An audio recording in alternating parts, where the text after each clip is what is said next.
de las naciones donde ellos estaban viviendo producto de esa migración.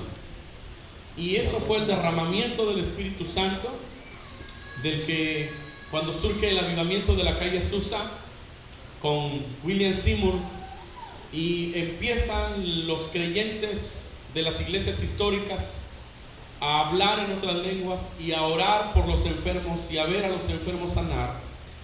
Se le denomina el movimiento pentecostés en razón de todo lo que el Espíritu Santo estaba haciendo.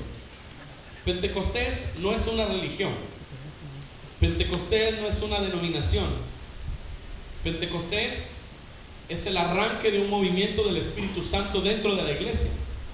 Y no es de 100 años atrás, es desde que la iglesia existe. Dios determinó que la iglesia conociera el poder de Dios, que no fuera una iglesia sostenida solamente en la información teológica que se diera desde los púlpitos, sino que fuera una iglesia que pudiera experimentar a Dios, no solo saber de Dios, sino experimentarlo. Y cuando hablamos de iglesia, y yo sé que vengo a predicarles esta mañana, esta tarde a ustedes, hay una inquietud en mi corazón para poder compartirles la necesidad de tener un mensaje pentecostal en el siglo XXI. Cuando hablamos de mensaje, iglesia, hablamos de algo bien especial. El mundo en el que nosotros vivimos no necesita más sermones. El mundo que nosotros tenemos está lleno de información. El mundo necesita un mensaje. Usted y yo podemos ir a un instituto bíblico para aprender a hacer sermones, pero solamente podemos tener un mensaje de rodillas pegado ante la presencia del Señor y bajar a esta generación y decirles que Dios es un Dios de poder. La gente que tiene un mensaje es recordada al paso de la historia. En este país, Martin Luther King no tendría ninguna relevancia si no hubiese dado ese discurso del cual hoy todos sabemos, cuando él dijo: tengo un sueño. Y fue tan relevante su mensaje que hoy ustedes tienen un presidente negro, que quizás en los días de Luther King nadie esperaría que esto pudiera ocurrir alguna vez. Cuando la palabra de Dios nos describe el ministerio de Juan Bautista, nos describe el ministerio de un hombre que tenía un mensaje. Jesús habló de Juan y dice la palabra del Señor en Juan 11:7, que mientras ellos iban, comenzó Jesús a decir de Juan: ¿qué salisteis a ver al desierto? ¿Una caña sacudida por el viento? ¿O qué salisteis a ver a un hombre cubierto de vestiduras delicadas? He aquí que los que llevan vestiduras delicadas en las casas de los reyes están. ¿Pero qué salisteis a ver? ¿A un profeta? Sí os digo, y más que un profeta, porque este es de quien está escrito: he aquí yo envío mi mensajero delante de tu faz, el cual preparará tu camino delante de ti. Y todo el ministerio de Juan Bautista se puede resumir en el hecho de que él era un mensajero. Él tenía un mensaje. Juan habló de sí mismo, y dice la palabra en el capítulo 1 verso 19 de Juan: confesó y no negó, sino confesó: yo no soy el Cristo. Y le preguntaron: ¿qué pues? ¿Eres tú Elías? Dijo: no soy. ¿Eres tú el profeta? Y él dijo: no. Le dijeron: pues ¿quién eres? Para que demos respuesta a los que nos enviaron. ¿Qué dices de ti mismo? Y dijo: yo soy la voz de uno que clama en el desierto. Ser una voz para esta generación es el elemento que nos distingue de ser meramente una religión. Tener una palabra para esta generación es aquello que nos distingue entre tener una visión y simplemente estar perpetuando la tradición. En todo tiempo, en toda generación, los hombres que escuchan la voz de Dios son hombres que cambian su generación. Escuchan a Dios y luego descienden al valle para decirle al mundo lo que Dios está diciendo.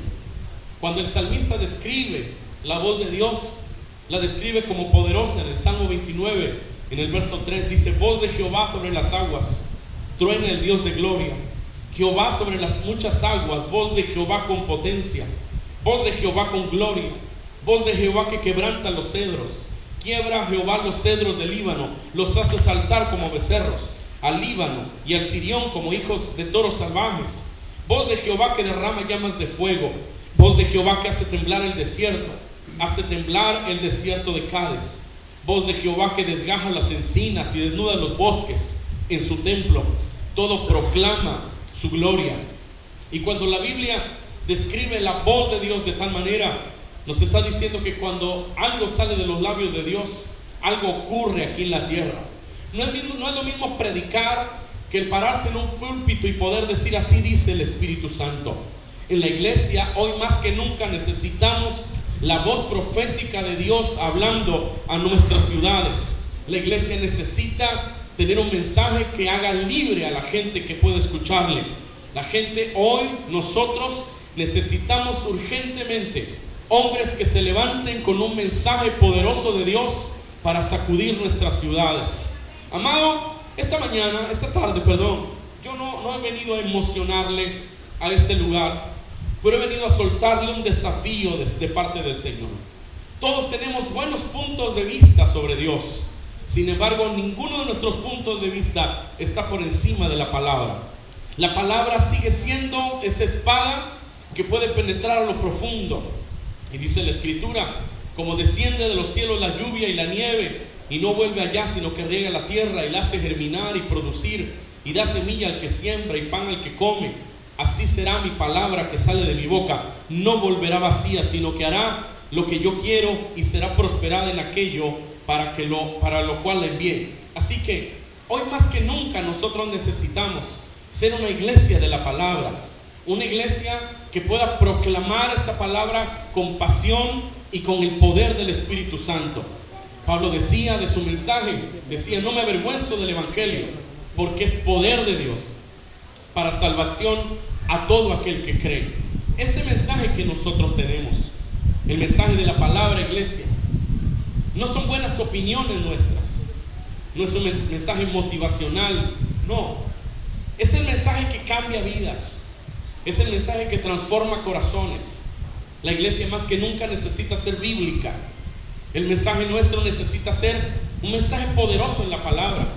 Hebreos 4:12 dice, porque la palabra de Dios es viva y eficaz y más cortante que toda espada de dos filos, que penetra hasta partir el alma, el espíritu, las coyunturas, los tuétanos, y discierne los pensamientos y las intenciones del corazón. Así que cuando hablamos de ser una iglesia viva, nosotros necesitamos, como nunca antes en este país y en mi país, necesitamos volver a la palabra y ser una iglesia que tenga un mensaje. Jesús dijo, el Espíritu del Señor está sobre mí, por cuanto me ha ungido. Y dijo, me ha ungido para dar buenas nuevas a los pobres. Él tenía un mensaje, él tenía una palabra para dar buenas nuevas, para anunciar el Evangelio a los pobres, para liberar a los cautivos, para abrir la cárcel de los presos, para sanar a los quebrantados de corazón. Así que, amado, el mensaje de aquellos que conocemos al Espíritu Santo es un mensaje bíblico, pero es un mensaje que se predica en el fuego del Espíritu Santo. Solo la palabra y solamente la palabra de Dios cambia vidas. Él dijo, conoceréis la verdad y la verdad os hará libres. Su palabra tiene poder de transformación. Ninguna otra cosa puede transformar corazones, solo la palabra. Estoy en la universidad, estoy por terminar una licenciatura en psicología. Podría dedicarme a dar cursos de motivación o escribir algún libro de autoayuda. La autoayuda, lo más que puede hacer por usted es hacerle sentir emocionado y salir de la mañana de su casa después de leer un libro motivado, emocionado. Pero esta palabra tiene poder de transformarle, porque por esta palabra Dios creó todo lo que existe. Él dijo, sea la luz, y fue la luz. Y eso ocurrió por el poder de su palabra. En los labios de Dios hay capacidad creativa. Por eso cuando la iglesia predica la palabra, la iglesia se está arriesgando a que Dios transforme corazones, a que Dios cambie vidas, a que Dios visite gente. ¿Por qué? Porque la palabra desata la fe.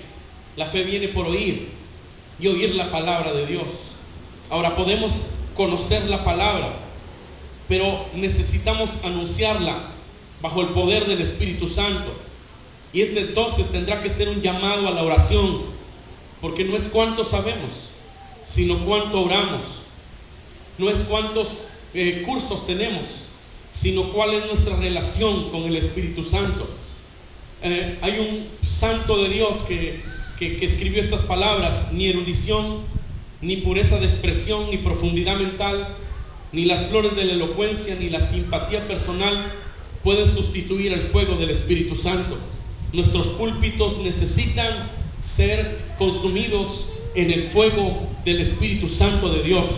No es solamente saber la Biblia, es estar con Dios, es permanecer con Dios hasta que su unción descienda sobre nosotros, es dirigir una alabanza, es cantar un coro, es predicar la palabra, pero hacerlo bajo el poder del Espíritu Santo. Jesús dijo: yo tengo unción, y tengo unción para anunciar buenas nuevas.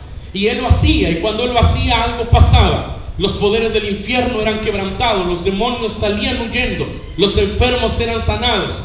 América necesita púlpitos llenos de la gloria del Señor, palabras de hombres de Dios ungidas, porque han estado delante de la presencia de Dios, doblando sus rodillas, buscando que la gloria de Dios descienda. Jesús dijo: Él está sobre mí. La instrucción para la iglesia fue: no se vayan hasta que sean llenos del Espíritu Santo. Así que hay un hombre, murió hace unos años, Leonard Ravenhill, dijo que un hombre se encierre por una semana sin otra comida que la palabra de Dios, ni otros libros sino la Biblia, ni otro visitante excepto el Espíritu Santo. Y os garantizo, hermanos predicadores, que este hombre o mujer quebrantará su propósito o quebrantará los corazones, y después de esto hará sentir su influencia en el infierno. Y sabe, muchas veces logramos convencer a las personas y podemos tener congregaciones donde hay gente convencida, pero no gente transformada. Y sabe que el problema de hoy es que existen muchas iglesias, yo soy pastor también, donde hay mucha gente que nunca ha tenido un encuentro personal con Jesús, nunca ha entregado su vida a Dios, solo se cambió de la religión A la religión B, y antes tenía ciertas prácticas y ahora se sabe Juan 3:16 y el Salmo 23 y el Salmo 91, pero no conocen a Dios, nunca han tenido una experiencia personal con Dios que les haga entregar la vida, porque Cristo en nosotros se traduce en una vida entregada, en una vida rendida para que Dios haga lo que Él quiera hacer y como Él quiera hacerlo. Y cuando la vida está entregada, entonces somos una iglesia poderosa. Mientras tanto somos solo cristianos nominales, y el nominalismo es una aberración, es una deformación de lo que Dios planeó que la iglesia fuera. La iglesia necesita consagrarse, porque en esa consagración podemos entender la palabra y ser una bomba espiritual para tocar nuestra generación. Este país tiene religión por todos lados, pero este país necesita más que nunca cristianos que se meten en la palabra y que se consagran para Dios, para que Dios los use como instrumentos para la gloria de su nombre. Así que, amado, no solos podemos ser gente convencida, sino gente transformada, y esto solamente sucede por el poder de la palabra del Señor fluyendo en nuestras vidas. Es su palabra la que transforma todo lo que nosotros somos. Amados hermanos, en esta tarde tenemos que saber que el mensaje que tenemos debe ser anunciado con el poder de Dios. Nuestros púlpitos no carecen de conocimiento. Usted prende la tele y usted encuentra tantos mensajes. Camina unas cuantas millas y encuentra una iglesia, y luego encuentra otra, y luego encuentra otra. Nuestros púlpitos no carecen de conocimiento, pero nuestros púlpitos carecen de poder. Y cuando llega un avivamiento, lo primero que cambia es el énfasis del mensaje. Cuando un avivamiento llega, una de las cosas que es transformada es la manera en la que predicamos, y como resultado viene un arrepentimiento genuino, y vienen verdaderas conversiones, y surgen nuevos patrones de evangelización, y entonces mucha gente empieza a convertirse. Cuando la iglesia surgió, su mensaje daba soluciones a las personas. La gente dice la Biblia, que tenía la iglesia favor con todo el pueblo, y el Señor añadía cada día a la iglesia los que habían de ser salvos. Así que Pentecostés es un mensaje que transmite la vida de Cristo a otros. Es un mensaje que dice: Cristo no está muerto, Él está vivo, Él sana a los enfermos, Él liberta a los cautivos, Él transforma las vidas, y que es anunciado con un ingrediente que no se puede